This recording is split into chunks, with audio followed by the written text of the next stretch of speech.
Welcome back to the Get Off the Treadmill podcast for small business owners and entrepreneurs, where we show you how to build a successful business and to have a life too. We're going to dive into another topic that helps us make more money in less time and to get off the treadmill so we can experience a life of significance. And now, your host and the author of the #1 best-selling business book, Making Money is Killing Your Business, Chuck Blakeman.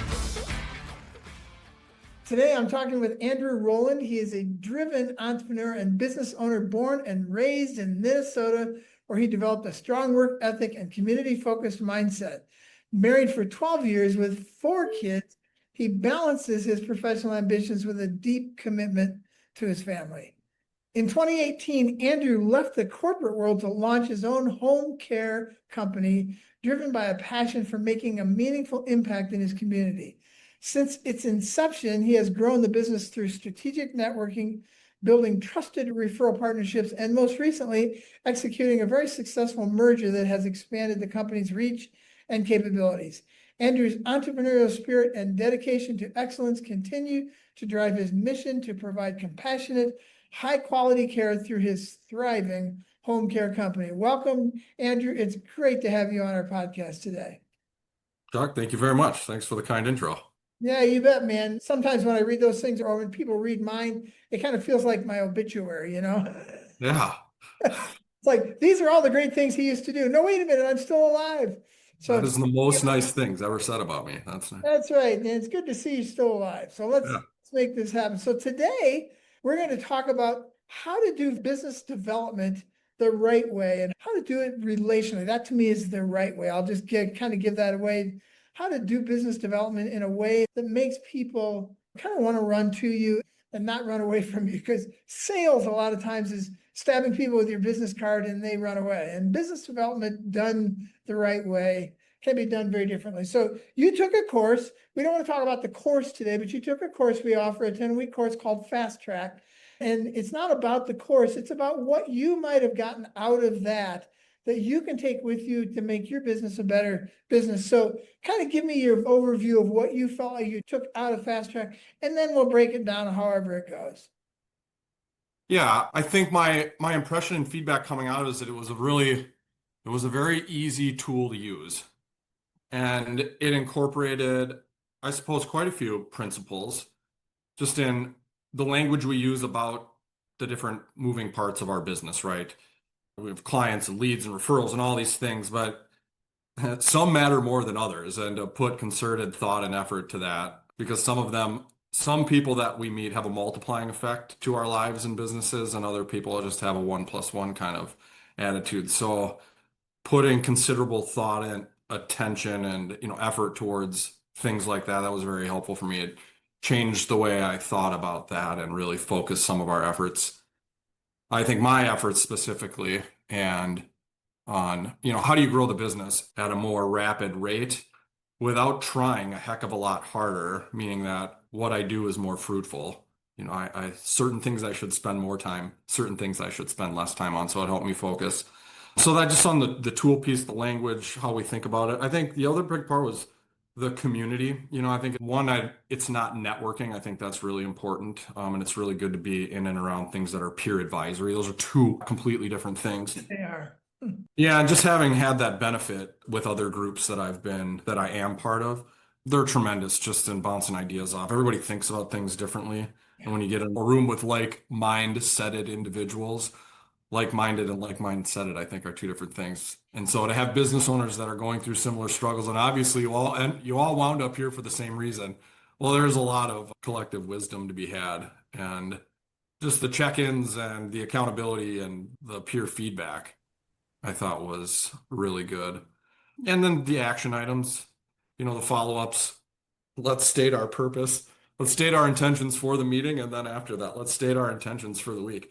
I don't think people put enough trust and emphasis in that. Just that's one small thing. Yeah, I think you got probably heard this once a week. You get what you intend. Yeah. Not what you hope for. And I also, all the stuff I built for myself, because I had to figure out how to bring tools to bear for myself and language to bear for myself. And I realized that a lot of times I hoped for stuff. I hope to have, I would like to have, I hope to have, I'm going to try to have 4 meetings next week. No, you're not. You Yeah. know, it's just talking out the side of my mouth. If you're hoping and trying and wanting, that's very different than I intend to have four meetings next week. That little bit of languaging is really powerful, isn't it? You mentioned you're into neurolinguistics and that kind of stuff probably really sits well with you. Yeah, very much so. And plans change also, right? Something comes up in the weekend, it's okay. It's Right? okay. That's why I say I intend. I don't expect. It's not like I have the right to have four meetings. No, I might get hit by a truck and end up in the hospital for a week and a half. But my best intention is I'm going to do this. I'm going to give it every shot I have to get four meetings next week instead of, wouldn't it be nice? I sure hope that. No. Yeah.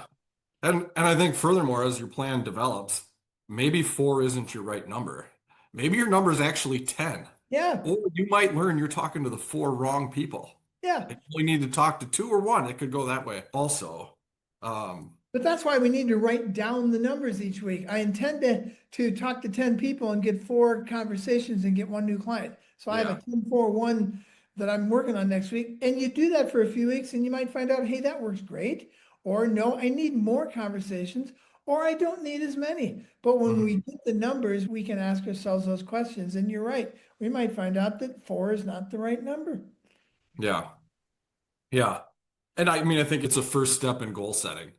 Yeah. And it's very easy to get distracted with whatever it is in business ownership that you take your eye off the ball. So, I mean, just to write these things down, right? Just like practicing of very simple, basic principles is very useful. And so for small business owners to get wrapped up in something like that, and it's good, right? At the end of the day, we're trying to increase our income, and whether it be top line or just your take home, that's fine. There's lots of different ways to talk about it, but well, it's like reverse engineering this whole process into something that if really it all comes down to 4 cups of coffee, well, maybe it really actually might do that.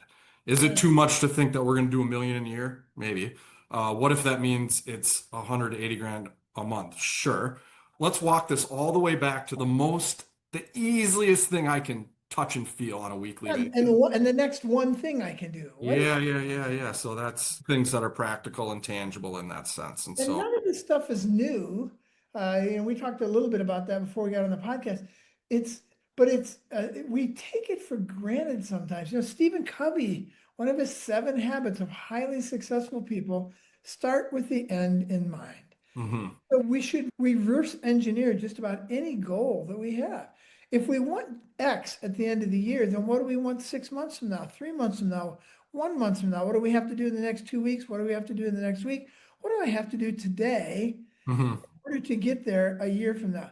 And I know for myself, again, I've developed all this stuff for myself because I'm such a slow learner. 13 businesses later, I'm beginning to figure some of this stuff out.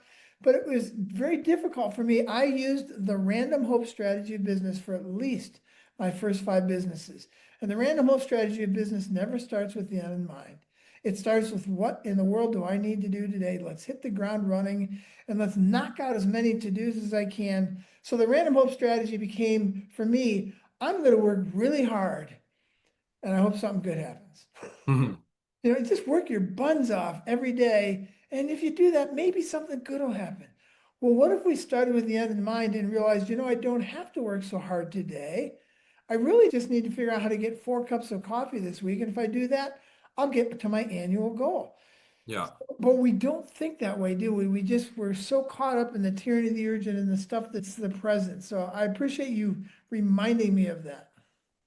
Yeah, the tyranny of the urgent, I think it actually becomes this really comfortable or comfortably uncomfortable excuse so Uh-huh. often. Yeah. I think when I was starting my business, right, I guess I was just uh starting an LLC, like you just go through the legal stuff and opening bank accounts and like, okay, yeah, great, but it's not yielding you results, right? And so obviously you get to a place within your business and your life, and so now you got to go out and, well, expectations change as they should, which means your actions should also follow. You can't keep doing that same thing and expect a whole different result. But yeah, in order for me to change my actions, I have to change the way I think Yeah. first and And, foremost. So there's a thought process in and around much of what I do that must be challenged always, always, always. Yeah.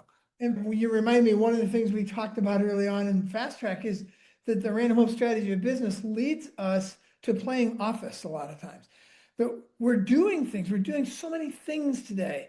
We're just we're just killing it. We got 27 things on our list and we knocked 26 of them out. None of them had to do with actually the things I need to do in order to grow my business. They were just all those dumb, dingy little things that I got to do that frankly aren't going to move me forward. And we end up playing office.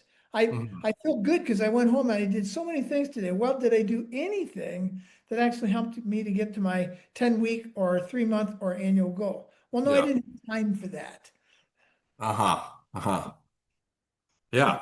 So it's very true. I mean, you hear it and see it a lot, and talk with friends or other people that have reached out that they're starting their business and they want to talk about it. And there's a learning curve to it. You hear their language echoed, and it reminds me of myself when I was talking about it, right when I started my business. And I know that as I evolve as well, I'll have that exact same experience upon my current self. I'm sure of it.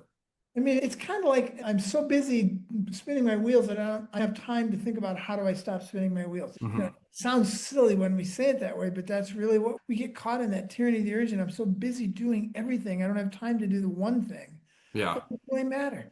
Yeah. To participate in a group activity like that forces business owners to work on the business versus in the business, and you get to hear and see others growing that grow within 4 and 8 and 12 weeks that go through it. It's an interesting thing to see. And so then you do that to yourself also, and that's a good thing. And then Yeah, being on the business, what are those instead of I already know my list of 100 things, it doesn't mean it goes away. I just need to spend some more time thinking of the 4 things that I need to do that will really, really drive my business forward. Because the operations management and the minutia, that stuff, it doesn't go away. But how it do we does. grow our business? How does the growth of the business maybe change the things? Maybe some of the things that were on your list of 100, they might even go away. Well, and that's one of the things I learned doing this for myself was that when I focused on the tyranny of the urgent, I just focused on the tyranny of the urgent. It never went away. There was always another 27 things I had to do. But when I refocused on the priority of the important, what is the one thing that I can do today to actually change my business? To your point, if you want to change something, if you want something to change, you have to change it. What's the one thing? I found that as I focused on those important things, those very few important things, I ended up with fewer and fewer tyranny of the urgent things. They solve the tyranny of the urgent when you focus on the important. But the problem with that for me, I had to think, why don't I do this? And I realized that the reason I didn't focus on the important things is because they don't feel like something that make me successful today. They're things that might make me successful a month from now, or 3 months from now, or 3 years from now, like planning. I don't have time to plan. I'm too busy making chairs or figuring out why I'm in business. I don't have time to figure out why I'm in business. I'm too busy making chairs. So we don't do the important things and we end up as slaves to the tyranny of the urgent. So it's one of those things that we have to figure out. And to your point, I couldn't figure that out myself. I grew up a rugged individualist and I am a reformed rugged individualist. I realized, to your point, how valuable this community and Fast Track or any other kind of community is where we can get with other business owners and we do this stuff together and we watch each other grow. We're made to live in community. We're not made to live as rugged individualists. We play tennis together, we play cards together, we go hiking together, but then we do business alone. It's Yeah. crazy, isn't it? It's just nuts. But that's kind of the proud thing, man. I did this myself. Yeah. Yeah. Well, I mean, it's lonely at the top. Maybe you might not be surrounded by the right It people. doesn't have There's to, it that as doesn't have well, to be and lonely. yeah, No. yeah, It might yeah. be lonely in your business. You might not have anyone else in your business that you can talk about certain things with. Hmm. That's why you need a peer advisory group to do Yeah, that with other people yeah, who can share in your joy and in your misery and say, man, I get you. I'm working on the same things. yeah, So yeah. that's real good. I want to go back to something you said early on as we got started that I think is really compelling and is a big part of the way we talk about doing business development rather than sales. You talked about the multiplying effect of certain people versus just the plus one effect of others. That's a big part of Fast Track is helping us find who are the multipliers. Talk more about that. Yeah, so I think my business is home care, and I think, for example, I can go to a lot of networking events and meet people, and they hear who I am and what my business does. And then I have my ask if you know anybody and they say, maybe I got a friend for you. Great. And that's wonderful. I always like that. But that's a kind of a 1+1 Yeah. equation versus who would be maybe a strategic referral partner for me. And so an example within my home care business would be, is there a resident relations manager within an independent living community that they know 300 of my potential customers before I Yeah. would ever get them? And there's a relationship that they have with these people. They already know them, like them, trust them. And so for them to pass my name on along, now I have somebody that's helping me 5 times, 10 times a year versus I know a friend, you should talk to them. And so I think maybe that's just a really convenient answer to that. And each business obviously is different. But, I think about it, who knows my clients before I do? Yeah. And who knows 100 of them or who knows 1,000 of them? And Yeah. it And almost like takes like this B2B approach to this B2C business that I have. yeah, and it's a twist. Again, I pride myself in being ambitiously lazy. How do I work less hard and get a better effect? And Hmm. to your point, I can either hunt one egg at a time or I can find the golden goose and make friends with the golden goose and Yeah. stop hunting eggs. In our vernacular, we talk about lumberjacks. You Yep. go to these networking events and like all the people are trees and you're hunting for maple trees. And in a 200-person networking event, there might be 12 maple trees. And you got to find those. You got 2 hours to find those 12 maple trees and try and make a connection. It's a madhouse. It's stabbing people with your business cards. What if you didn't have to do that? What if you could find one person who had all those relationships with 300 maple trees? Yeah. Just make friends with that person and give them a reason why they might want to refer to you and you refer to them. Boy, does that change the equation. So that's really what we're talking about. And we're having done this for 2 decades now. We've landed on if you can find 3 to 5 of these people, that plus your existing friends, your existing customers, you can grow your business really well on the backs of 3 to 5 lumberjacks and the other connections you already have. That's a relational way of doing business. Let's make friends with people. Let's add value to their lives. And then they can drip on us for years to come. You got one person who could give you 300 connections. What if they just gave you one a month for the next 7 years and you had 5 of those? Absolutely. Yeah. Yeah. It's really Yeah. powerful. And we're not in a big numbers business, just me personally. How do you take care of a couple families very, very well for a very long time? And that's ideal, obviously, and doesn't always work that way. And it is always a challenge to get in. How do you get your message in front of it's always in front of the right people. And so I think, putting that intentional thought into something just like that, right? Who would be my multipliers versus my 1+1s? Yeah. Yeah. Hmm. Yeah, it's a powerful thing. And again, this is an important thing, not an urgent thing. Finding a customer is an urgent thing. I got to find me a customer. I need some cash. Yeah. And so we tend to do that and we find that it works. And so we go do it again and again and again. And we get on that tyranny of the urgent treadmill. I'm constantly looking for one more customer. Yep. And if we're looking for that lumberjack, it might take us a couple months. It might take us 6 months to find the first one of those people who could be dripping on my business for years to come. I don't have time to go find a lumberjack. I'm too busy finding customers.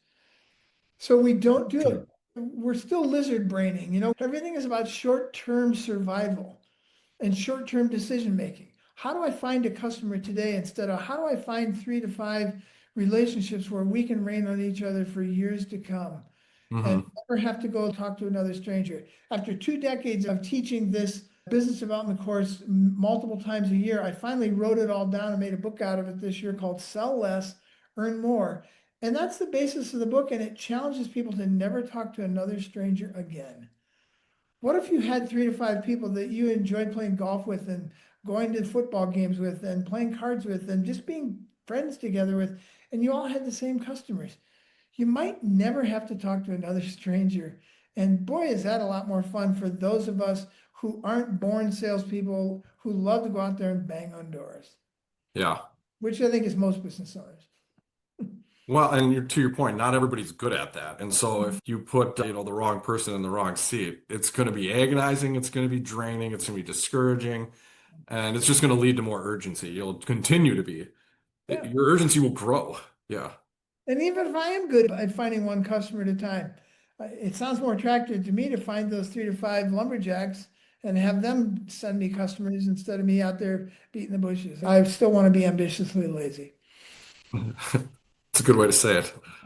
Well, Andrew, we could keep going. There's tons of stuff we could talk about here. I would love for people to get an opportunity to get a hold of you, either to learn these kinds of things. How did you learn business development? But even more importantly, about your business. You're in the home care business. How can people get a hold of you in case they want to connect with you in some way? Maybe somebody who has lots of customers that could become your clients or vice versa, or just people who are interested in you. How can they get a hold of you? Yeah, you can find us online at promisecareinc.com, or please email me directly. It's andrew@promisecareinc.com. I'm always happy to talk and meet and chat, whether it's about helping a family or a question about business or just meeting somebody that's that's in the grind they understand, or they need someone to understand them. That goes along. Absolutely. Yeah, I've made great connections that way on podcasts. People have actually called me and said, hey, I'm a business owner and I can commiserate with what you're going through. Let's talk once a quarter. And we've had some great relationships where we do that kind of stuff. So I love that that's a possibility for you. Andrew, we probably just scratched the surface today, but this was fun having you on. We'll have you on again, and look forward to talking more. And let's go out and figure out how to do business development in a relational way with just a few multipliers. Appreciate it. Thanks for the conversation. Thank you, my friend. That wraps up another episode of the Get Off the Treadmill podcast. If you found this podcast helpful, please subscribe and hit the like button to ensure you are receiving the latest tools you need to grow your business and to get off the treadmill. If you want more information on the 3 to 5 Club, the Crankset Group, or to book Chuck as a business advisor, speaker, or workshop leader, you can contact us at grow@cranksetgroup.com. Until next time, have a great week.